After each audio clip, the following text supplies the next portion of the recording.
प्रिय विद्यार्थी नमस्कार। मैं प्राध्यापक शांतिलाल बिश्नोई मेरे YouTube channel SLB Hindi tricky में आप सभी का हार्दिक अभिनंदन करता हूं। पीछे के वीडियो में हमने संधि को विभिन्न नियम और उदाहरणों से सीखा, जिसके अंतर्गत हमने स्वर संधि के 5 भेद पढ़े। उसके आगामी वीडियो में हमने विभिन्न नियम और ट्रिक के साथ व्यंजन संधि को पढ़ा। आज अपना शीर्षक है विसर्ग संधि।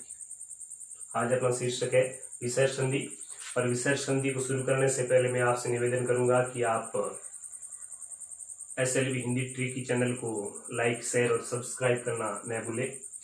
तो विसर्ग संधि की परिभाषा यह होती है मित्रों कि किसी भी जमा के निशान से पहले यदि विसर्ग है, नाम से ही विदित है कि किसी भी जोड़ के निशान से पहले विसर्ग है और उसके बाद में यदि कोई स्वर और व्यंजन आता है और उसके फलस्वरूप विसर्ग के स्थान पर जो परिवर्तन होता है, विसर्ग के स्थान पर जो विकार आता है, उसे अपने कहेंगे विसर्ग संधि। परिभाषा है कि जब किसी विसर्ग का मेल, किसका मेल, विसर्ग का मेल उत्तर पद यानी ये बाद का पद, उत्तर पद के आरंभ में किसी स्वर या व्यंजन से होता है। यानी कहने का तात्पर्य यह है कि यह तो है जोड़ का निशान, दो शब्दों का मेल हो रहा है, जमा का निशान है, यहाँ पे विसर्ग होगा और इसके बाद या तो कोई स्वर होगा और या कोई व्यंजन होगा, और ये होने पर विसर्ग के स्थान पर जो विकार आएगा उसे अपने क्या कहेंगे, विसर्ग के स्थान पर आने वाले विकार को अपने कहते हैं विसर्ग संधि। तो ये तो हुई संधि की परिभाषा। अब नियम नंबर 1 क्या कहता है, ध्यान से देखिए। नियम नंबर 1 और 2 नियमों की हम यहाँ पे बात करेंगे। नियम नंबर 1 कहता है कि यदि पूर्व पद में विसर्ग से पहले ए हो, पूर्व पद, 2 पद होते हैं, एक पद पूर्व पद, एक पद उत्तर पद। तो पूर्व पद में विसर्ग से पहले क्या हो, अ हो, तथा उत्तर पद यानी बाद के पद के आरंभ में ए या किसी वर्ग का तीसरा, चौथा और पांचवा वर्ग, वर्णों में हम पढ़ते हैं वर्ग, यानी क वर्ग का अर्थ है क, ख, ग, घ और अंग। तो किसी वर्ग का तीसरा, चौथा और पांचवा वर्ण हो, या य, र, ल, व और ह हो, तो विसर्ग के स्थान पर क्या आ जाता है, ओ। होता क्या है कि यह, मानिए आप जोड़ का निशान है, इससे पहले क्या हो, विसर्ग हो। विसर्ग कैसा हो, अयुक्त विसर्ग हो। और उसके बाद क्या आए, उसके बाद आए या तो अ, या किसी वर्ग का तीसरा, चौथा, पांचवा वर्ण, या फिर आए य, र, ल, व और ह, ये आए। तो ये जो विसर्ग आया था इसके स्थान पर परिवर्तन होगा। आप ऊपर कहते हैं विसर्ग के स्थान पर विकार आता है, तो विसर्ग के स्थान पर क्या हो जाएगा, ओ हो जाएगा। अब आप उदाहरण से देखिए, जैसे मैंने यहाँ पे लिखा है मनः प्लस बल, विसर्ग है और विसर्ग से पहले नए के साथ में क्या है, ए जुड़ा हुआ है। तो विसर्ग के बाद पहले अ, फिर विसर्ग और विसर्ग के बाद क्या आ गया, ब। अब ब यहाँ पे क्या है, अपने यहाँ पे कह रहे हैं कि किसी वर्ग का तीसरा, चौथा और पांचवा। तो ब है वो प वर्ग का कौन सा वर्ण होगा, प, फ और ब, यानी तीसरा वर्ण होगा किसका, प वर्ग का। इसलिए यहाँ पे विसर्ग का क्या हो जाएगा, ओ होगा, और शब्द क्या बनेगा, मनोबल। शब्द बना मनोबल। उसी प्रकार दूसरा उदाहरण है मन प्लस हर। तो यहाँ पर भी विसर्ग से पहले क्या है, ए, और उसके बाद क्या है, ह। तो अपन कहते हैं विसर्ग से पहले क्या हो, अ हो, और उसके बाद या तो ए हो, या तीसरा, चौथा, पांचवा वर्ण हो, या य, र, ल, व और ह हो। तो यहाँ पर हर में क्या है आया है, तो विसर्ग के स्थान पर क्या आ जाएगा, ओ, और शब्द क्या बनेगा, मनोहर। उसी प्रकार उदाहरण नंबर 3 में अ है यहाँ पे, फिर वह हम अपन यहाँ पे कह रहे हैं कि वह आना चाहिए, तो शब्द बनेगा सरोवर। उसी प्रकार अध प्लस गति, यहाँ पे गए है वो कै वर्ग का कौन सा, तीसरा, शब्द क्या बनेगा, अधोगति। उसी प्रकार यश प्लस दा, बहुत ही महत्वपूर्ण शब्द है, यश प्लस दा, तो यहाँ पे विसर्ग से पहले स में क्या है, ए जुड़ा हुआ है, और द क्या है, त वर्ग का त, थ और द तीसरा वर्ण है, इसलिए विसर्ग का क्या होगा, ओ, और शब्द बनेगा यशोदा। उदाहरण नंबर आगे का देखिए, प प्लस धर, तो ध क्या है, चौथा वर्ण है त वर्ग का, और विसर्ग में क्या है, अ है, तो शब्द क्या बनेगा, पयोधर। पयोधर का अर्थ बादल होता है। तप प्लस वन, तो यहाँ पर भी क्या है, अ है, अ के बाद विसर्ग है, और वह क्या है, यहाँ पे वह अपना अंतस्थ वर्ण है, तो शब्द क्या बनेगा, तपोवन।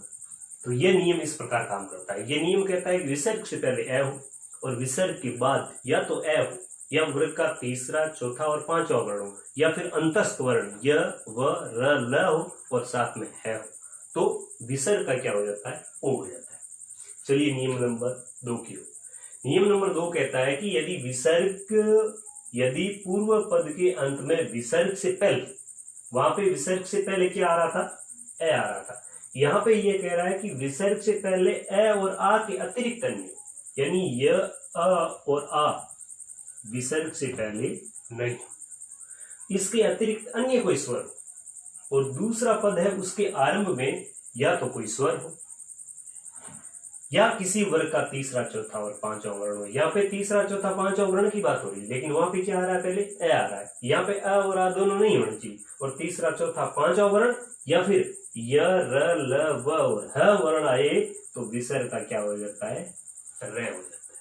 दोनों नियमों में आप अंतर पड़े, उसमें है विसर्ग से पहले ए होना चाहिए, उसके बाद तीसरा, चौथा, पांचवा, या फिर अ या फिर य, र, ल, व, ह आना चाहिए, तो विसर्ग का क्या हो रहा था, ओ।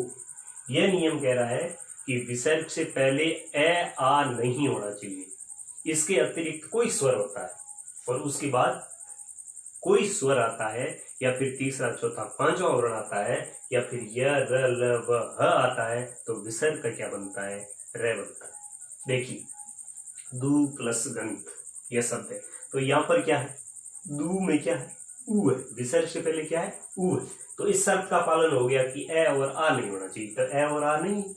उसके बाद ग क्या है, किसी वर्ग का तीसरा वर्ण है, यह भी शर्त पूरी हो गई, तो ए, आ के अतिरिक्त स्वर है, आगे क्या है, तीसरा वर्ण है, तो फिर विसर्ग का क्या हो जाएगा, रे।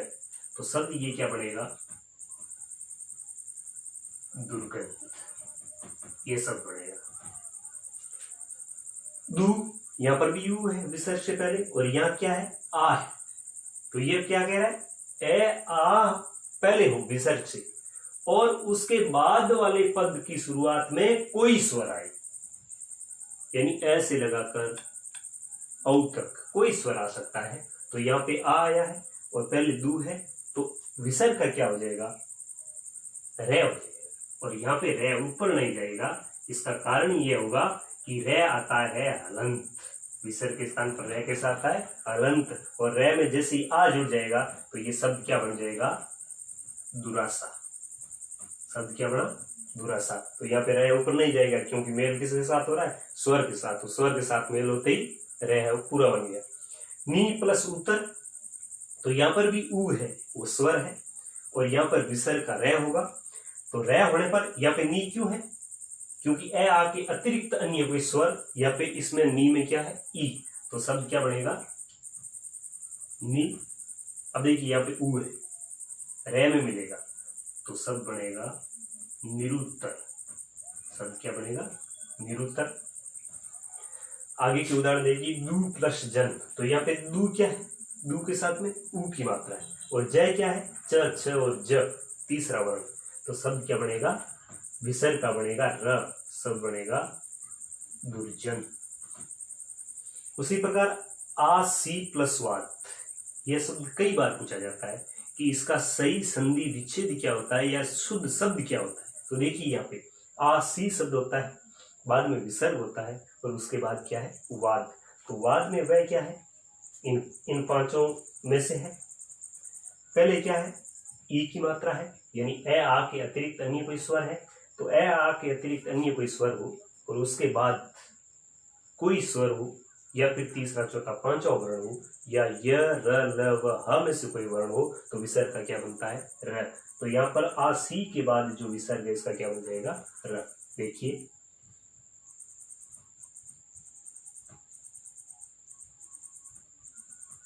यह शुद्ध शब्द बनेगा आशीर्वाद। फिर है बही प्लस मुख, तो यहाँ पे भी ई की मात्रा है और मैं क्या है? प वर्ग का पांचवा वर्ण। तो यहाँ पर विसर्ग का क्या बनेगा? र, और शब्द क्या होगा?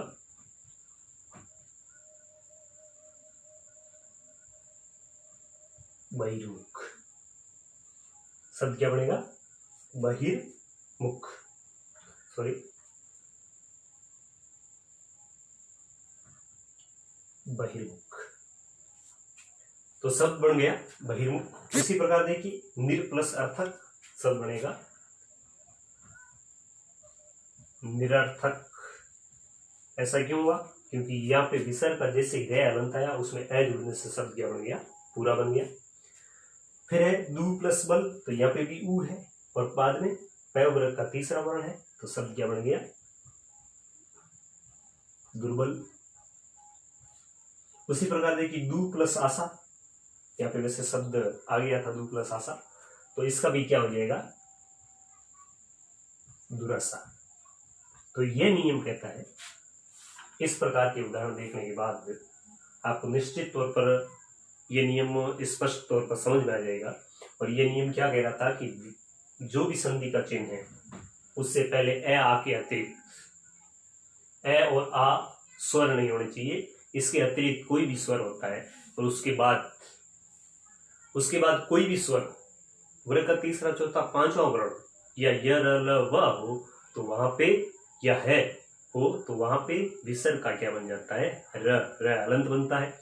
और ऊपर का नियम कह रहा था कि विसर्ग से पहले ए हो, विसर्ग से पहले ए हो। दूसरा कह रहा है ए आ नहीं, पहला कह रहा है ए हो और उसके बाद वर्ग का तीसरा चौथा पांचवा वर्ण हो, या फिर य र ल व ह हो या